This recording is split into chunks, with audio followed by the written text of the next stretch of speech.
Hey, I want to say something. You know, I really admire couples who can sustain both the highs and the lows. Because, you know, from my experience, both can be really challenging. And I see the same in business partnerships. It's also a relationship. When you work really closely with someone for a long time, you eventually see each other's dark sides. You know, everybody has that. Most people just hide it well.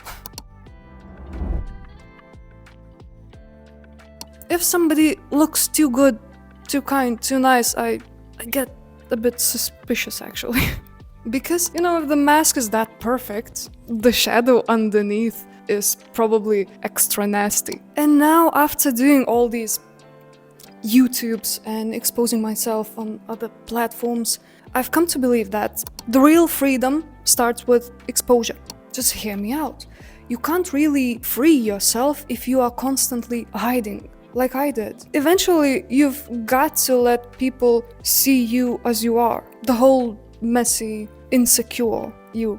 But that's hard, man. And you need the right people around you who can hold that kind of honesty at first. Who don't just run away when you are vulnerable.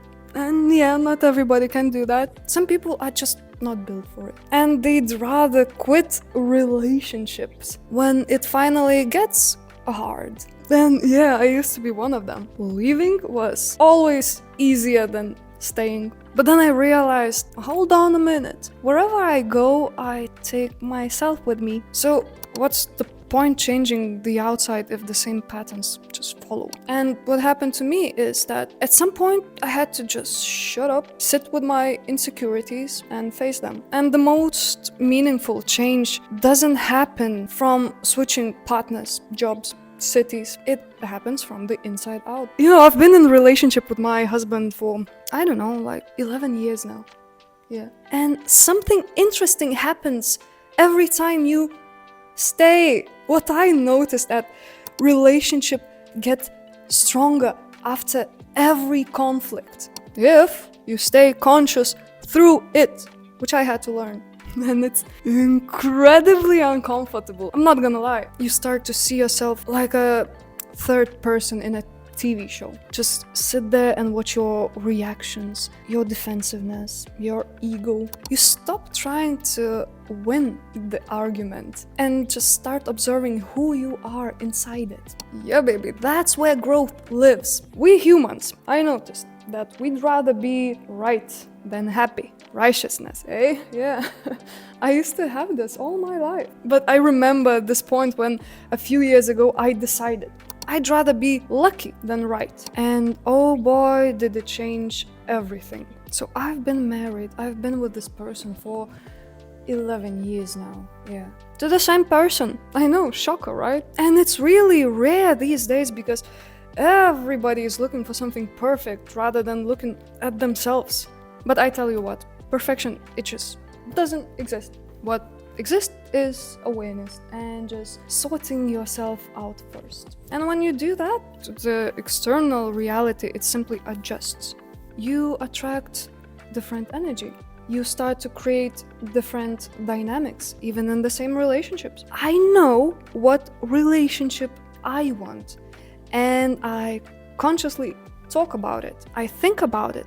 And I even notice examples of it around me. And this is the secret how I just simply tune my focus. You know, there's this interesting concept called Michelangelo effect. It's when you see the highest potential in your partner and you reflect it back to them. You hold a vision of their divine self, and little by little they have no choice but they grow into it. That's love as a creation, not control. And you know what I've noticed gives people the most magnetic energy? Authenticity.